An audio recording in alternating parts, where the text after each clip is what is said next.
Hello दोस्तों, AP Marwari classes पे आपका हार्दिक स्वागत है। तो करते हैं रीजनिंग के क्लास की शुरुआत। इस चैनल पर ये पार्ट नंबर रीजनिंग का 13। तो इस चैनल को कर दीजिए शेयर और सब्सक्राइब, ताकि मैं इसी प्रकार से इस चैनल पर आपको रीजनिंग तथा मैथ के वीडियो प्रोवाइड करवाता रहूं। देखते हैं पहला क्वेश्चन है, यदि u बराबर 21 है तो NCB बराबर 57 लिखा है तो GOAT गोट बराबर क्या होगा। यानी इस क्वेश्चन मार्क के स्थान पर क्या होगा वो देखते हैं। u का क्रमांक होता है 21, एज इट इज लिख दिया गया।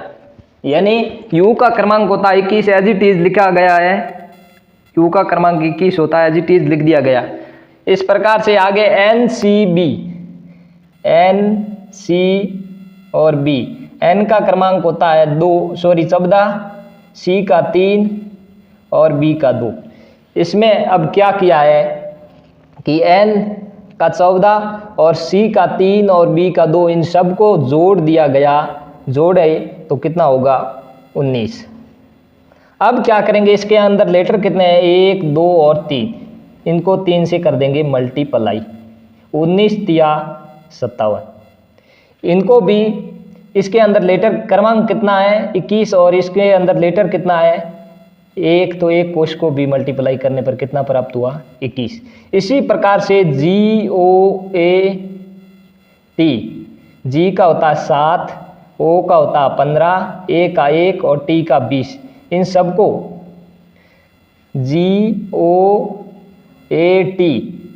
G का होता है 7, O का 15, A का 1, 20, T का, इन सब का मल्टीप्लाई किया 22 और 21। 22 दूना 44, 1 45, यानी 15 7 22 और ये होता है 21। 42 और 1 43, इन सब का योग कितना हो गया 43। इनको प्लस कर दिया। अब इनके अंदर लेटर कितने हैं 1, 2, 3 और 4, 4 से मल्टीप्लाई कर देंगे।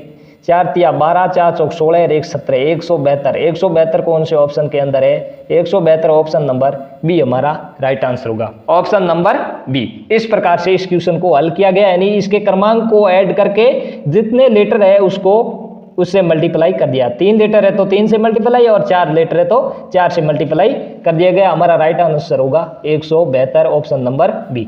देखते हैं नेक्स्ट क्वेश्चन नंबर 2। कमला ने हरि का, यानी कमल ने हरि का परिचय कराते हुए कहा वह मेरे पिता के पिता की पौत्री का पति है। यानी मेरे पिता के पिता किसने कहा, कमल ने हरि का परिचय कराते हुए कहा। कमल ने हरि का परिचय कराते हुए, तो ये है कमल हरि का परिचय कराते हुए कहा मेरे पिता, यानी कमल के पिता के पिता, कमल के पिता के पिता की पौत्री, यानी पौत्री मतलब इसकी बहन, के की बहन, ये इसका पिता और ये दादा, ये दादा की क्या होगी पौत्री, तो ये क्या होगा के पोत्रा। मेरे पिता के पिता की पौत्री का पति कौन है हरि, कौन है हरि। ये बी बहन है इसकी, के की, कमल की बहन है बी और इसका पति कौन है एच, यानी हरि। तो पूछा है हरि का कमल से क्या संबंध है। हरि है वो कमल के क्या लगता है, ये बहन है, बहन का पति बहन हो यानी जीजा। ऑप्शन नंबर डी हमारा राइट आंसर होगा, ऑप्शन नंबर डी। कमल ने हरि का परिचय कराते हुए कहा मेरे पिता, यानी कमल का पिता के पिता मतलब कमल का दादा की पौत्री कौन है, कमल की बहन और इसका पति है, उसका संबंध कमल के साथ क्या होगा, तो जीजा होगा कमल के। इसका राइट आंसर होगा ऑप्शन नंबर डी। देखते हैं नेक्स्ट क्वेश्चन नंबर 3। नीचे दिए गए विकल्पों में से असंगत को चुनिए।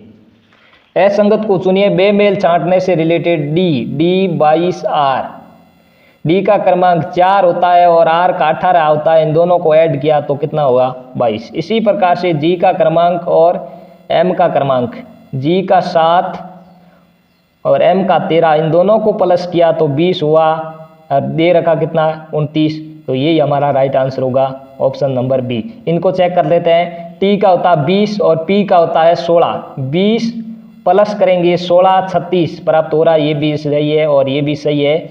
और V का होता 22, B का होता 2, दोनों को प्लस किया तो मध्य वाला 24 प्राप्त हो गया। लेकिन ऑप्शन नंबर बी के अंदर G का 7 और M का होता है 13, 7 और 13 को जोड़ा 20 हो रहा है, लेकिन मध्य के अंदर क्या दे रखा है 29 हमारा राइट आंसर। ये सबसे असंगत है, अलग है, इसीलिए हमारा राइट आंसर होगा ऑप्शन नंबर बी।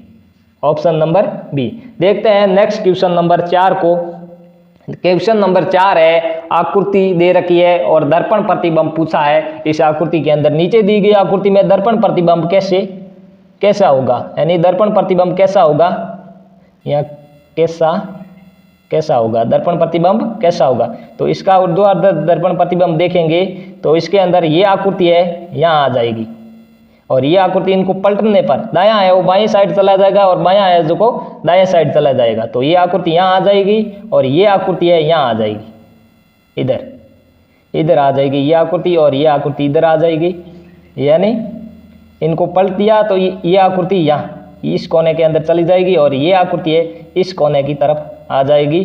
तो ऐसा कौन सी ज़्यादा ब्लैक है ऊपर और लाइनदार डब्बा नीचे की तरफ है, तो ऐसा ऑप्शन नंबर ए के अंदर दे रखा है। तो हमारा राइट आंसर होगा ऑप्शन नंबर ए वाली आकृति है, उसका दर्पण प्रतिबिंब ऐसे दिखाई देगा। देखते हैं नेक्स्ट और क्वेश्चन नंबर 5। नीचे दी गई विकल्प में से संबंधित संख्या को चुनिए। सादृश्यता एनालॉजी से रिलेटेड क्वेश्चन है। तो इसके अंदर क्या अप्लाई किया गया है, नेम 0.5 यानी 0.5 का संबंध दे रखा है, 0.25 का संबंध दे रखा है 0.05 के साथ। उसी प्रकार से 0.16 का संबंध किसके साथ होगा। तो 0.25 को यदि मैं क्या करूं 0.2 से मल्टीप्लाई कर दूंगा तो मेरे को प्राप्त हो जाएगा 0.05। 5 दूनी 10 सुम, इनको डबल गुणा करेंगे तो इसका आंसर ऐसे यहाँ एक 0 प्राप्त होगा, उसका कोई मान नहीं है, इसका राइट यानी इसका मान हुआ 0.05। इसी प्रकार से मैं क्या करूँगा 0.16 को भी मल्टीप्लाई करूँगा 0.2 से, तो इसका मान क्या प्राप्त होगा 0.032। कौन से ऑप्शन के अंदर है 0.032, ऑप्शन नंबर डी हमारा राइट आंसर होगा। Option number B 0.032 option number D के अंदर दे रखा है। इनको 0.2 से, इनको भी 0.2 से मल्टीप्लाई किया गया है और इनको भी क्या करेंगे 0.2 से मल्टीप्लाई, तो इसका आंसर होगा 0.032। Next question number 6। नीचे दिए गए खुले पासे को बंद करने पर कौन सी आकृति बनेगी, यानी इसके सर्वप्रथम इसका विपरीत निकालेंगे। 2 का विपरीत कौन होगा, 2 का विपरीत होगा 3, 3 का विपरीत होगा 2 का विपरीत 5 होगा, और 3 का विपरीत होगा 6, और 1 का विपरीत होगा 4। अब ऐसी आकृति देखनी है कि विपरीत सतह एक साथ कभी भी नहीं दिखती है। 2 और 3, 2, 3 और 6 विपरीत सतह एक साथ दिखाई दे रही, तो ये भी नहीं होगा। यानी इसको बंद करेंगे तो कैसी आकृति बनेगी इसमें से। और इसके अंदर देख रहा है 4 और 1 एक दूसरे के अपोजिट है, तो ये भी एक साथ नहीं दिखाई दे रहा, ये भी गलत। 3 और 6 एक दूसरे के अपोजिट है, ये भी एक साथ दिखाई दे रहे हैं, ये भी गलत है। इसमें कोई भी विपरीत सतह एक साथ नहीं दिखाई दे रही है। 2 के विपरीत 5 है, नहीं दिखता। 4 के विपरीत 1 है, नहीं दिखता। और 6 के विपरीत 3 है, एक साथ नहीं दिखाई दे रहा है। तो हमारा राइट आंसर होगा ऑप्शन नंबर डी। नीचे दिए गए खुले पासे को बंद करने पर इस प्रकार की आकृति बनेगी। यदि इस पासे खुले पासे को बंद करेंगे तो ऐसी आकृति बनेगी, क्योंकि विपरीत सतह एक साथ कभी दिखाई नहीं दे रही है, और इन तीनों के अंदर विपरीत सतह एक साथ दिखाई दे रही है। 1 और 4 दिखाई दे रहा, 3 और 6, और इसके अंदर भी 3 और 6 एक साथ दिखाई दे रहा है। तो इसका राइट आंसर होगा ऑप्शन नंबर डी। देखते हैं नेक्स्ट क्वेश्चन नंबर 7 को। क्वेश्चन नंबर 7, पुरुष लड़के और फुटबॉल खिलाड़ी। पुरुष लड़के और फुटबॉल खिलाड़ी, तो पुरुष के अंदर ही सभी लड़के क्या हो गए, पुरुष के अंदर ही हो गए। लेकिन फुटबॉल खिलाड़ी सभी पुरुष और लड़के भी नहीं खेलते, उसमें कुछ महिला और लड़कियां भी खेलते हैं, तो इसके अंदर ये काटेगा। यानी कुछ पुरुष और लड़के ही खेलते हैं, और कुछ ये डायग्राम बचा है वो कुछ लड़कियां भी फुटबॉल खिलाड़ी होती है, तो इसीलिए ऐसा डायग्राम बनेगा। और ऐसा डायग्राम कौन सा है, option number D. Option number D इसका राइट आंसर होगा।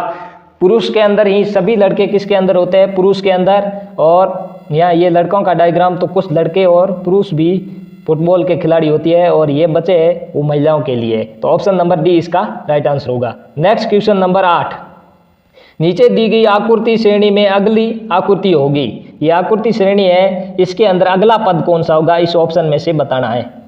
तो इसके अंदर क्या है, ये पंचभुज है और ये गोला दे रखा है। गोला क्या कर रहा है, एक शीर्ष छोड़ आगे खिसकता है, यानी यहाँ से इस खंड के अंदर आने पर गोला यहाँ आ गया और इस खंड में आने पर इस खंड को छोड़ के गोला यहाँ आ गया और इस खंड में आने के बाद यहाँ था, ये खंड छोड़ यहाँ आ गया। तो अब क्या करेंगे, गोला इस खंड को छोड़कर यहाँ आ जाएगा पंचभुज की ऊपरी शीर्ष पर। तो ऐसा कौन से ऑप्शन के अंदर दिखाई दे रहा है, ऑप्शन नंबर सी के अंदर। यानी ये गोला क्या कर रहा है, एक जगह जैसे ही आगे सरकता है एक शीर्ष को छोड़ के आगे सरकता है, यहाँ से यहाँ आ गया तो यानी ये शीर्ष छोड़ दी। अब क्या करेंगे, ये शीर्ष छोड़ कर यहाँ आ जाएगा, आगे सरकेगा, ये शीर्ष छोड़ के ये छोड़ यहाँ आ गया। अब यहाँ से क्या करेंगे, ये शीर्ष को छोड़कर ऊपर चला जाएगा। ऊपर कौन सी आकृति के अंदर दिखाई दे रहा है, ऑप्शन नंबर सी के अंदर, यानी इस अगले वाले खाने के अंदर जाएगा तो ये इस गोला इसके ऊपर आ जाएगा। तो इसका राइट आंसर होगा ऑप्शन नंबर सी। देखते हैं नेक्स्ट क्वेश्चन नंबर 9। नीचे दी गई आकृति में लुप्त संख्या ज्ञात करें। यानी नीचे दी गई आकृति के अंदर क्या करेंगे, यदि इनको मैं जोड़ूं 4 6 10 हो रहा है क्योंकि बड़ी संख्या नीचे की तरफ है, और इन दोनों का वर्ग करके मैं जोड़ूं 16 और 36 तो भी 34 बनता नहीं है, और क्यूब करके घटाऊं तो भी बनता नहीं। तो इसके अंदर क्या लॉजिक अप्लाई किया गया है, मैं 4 का स्क्वायर कर देता हूं और 6 के स्क्वायर को आधा करके जोड़ देता हूं, 6 के स्क्वायर को आधा करके जोड़ देता हूं। 4 का स्क्वायर होता है, मैं इनको आगे पेज के अंदर हल करके दिखा देता हूं, आगे पेज के अंदर 4 और 6 होता, 4 का स्क्वायर प्लस कर देंगे 6 के स्क्वायर का आधा, यानी 6 का स्क्वायर करके इसके अंदर जोड़ देंगे। 4 का स्क्वायर 16 और 6 का स्क्वायर होता 36, 36 का आधा हो जाएगा 18। 16 और 18 को मैं जोड़ूंगा तो कितना बनेगा 34, कितना होगा 34। अब क्या है, 9 और 8 13, 9 8 और 13, मैं यहाँ देख लेता हूँ, 9 8 और 13 बराबर 113 लाना, 113। तो 9 का स्क्वायर प्लस मैं कर दूंगा 8 के स्क्वायर का आधा, 9 का स्क्वायर होता है 81 प्लस 8 का स्क्वायर होता 64 बटे कर देंगे 2 तो होगा 36। मैं क्या करूं, 81 प्लस कर दूं 36, इनको जोड़ा तो कितना होगा 113, कितना हुआ 113। इसी प्रकार से मैं क्या करूंगा, 1 और 3 यहाँ बचा, 1 3 और क्वेश्चन मार्क, 1 3 और क्वेश्चन मार्क। अब मैं क्या करूंगा, 1 का स्क्वायर प्लस कर दूंगा 3 के स्क्वायर बटे 2, 1 का स्क्वायर 1 और 3 का स्क्वायर होता 9 बटे करूंगा 2, 1 9 के अंदर 2 का भाग लगाऊंगा तो 4.5, 4.5, 4.5 के अंदर 1 जोड़ूंगा तो होगा 5.5। 5.5 कौन से ऑप्शन के अंदर दिखाई दे रहा है, ऑप्शन नंबर डी के अंदर। यानी मैं 1 का स्क्वायर प्लस कर दूंगा 3 का स्क्वायर बटे 2, 1 का स्क्वायर 1, 3 का स्क्वायर होता 9 बटे 2, 1 प्लस 9 के अंदर मैं 2 का भाग लगाऊंगा तो कितना होगा 4.5, 4.5 और 1 को जोड़ा तो कितना हुआ 5.5। 5.5 कौन से ऑप्शन के अंदर है, 5.5 ऑप्शन नंबर डी के अंदर है, ऑप्शन नंबर डी के अंदर। देखते हैं नेक्स्ट और अंतिम क्वेश्चन होगा क्वेश्चन नंबर 10। नीचे दिए गए विकल्पों में से असंगत को चुनिए, यानी भिन्न को छांटना है। तो क्या है इसके अंदर, ऑप्शन नंबर ए के अंदर 6 दे रखा, ये भी एक सम संख्या है। ऑप्शन नंबर बी के अंदर 30 दे रखा, ये भी एक सम संख्या है। और ऑप्शन नंबर सी के अंदर भी सम संख्या है और ऑप्शन नंबर डी के अंदर सम संख्या है। तो इसमें तो कोई भिन्नता दिखाई नहीं दे रही। अब क्या करेंगे कि ये ऐसे दिखाई दे रहा है कि 16 एक पूर्ण वर्ग संख्या है। 16 क्या है, एक पूर्ण वर्ग संख्या है, बाकी सब कोई वर्ग संख्या है नहीं। ये 6 कैसे बना, 2 का स्क्वायर प्लस करेंगे 2 तो कितना बना 4। इसके अंदर 5 का स्क्वायर 25 प्लस 5 कितना बना 30। 16 के 4 का सीधा स्क्वायर दे रखा है, ऐसे हल करो तो ये एक और इसकी विधि है। और डी के अंदर 4 का स्क्वायर 16 प्लस करेंगे 4 तो कितना बना 20। ये 4 का स्क्वायर ही है, बाकी सब में 2 का स्क्वायर प्लस 2 किया 6, 5 का स्क्वायर प्लस 5 किया 30, 4 का स्क्वायर प्लस 4 किया तो 20 प्राप्त हुआ। लेकिन ऑप्शन नंबर सी के अंदर केवल 4 का स्क्वायर ही दे रखा है और बाकी सब में जिस संख्या का स्क्वायर किया गया है उसी संख्या को ऐड किया गया है और ऑप्शन नंबर सी के अंदर ऐसा नहीं है। तो हमारा राइट आंसर होगा ऑप्शन नंबर सी। तो दोस्तों इस वीडियो को कर दीजिए शेयर, सब्सक्राइब और लाइक।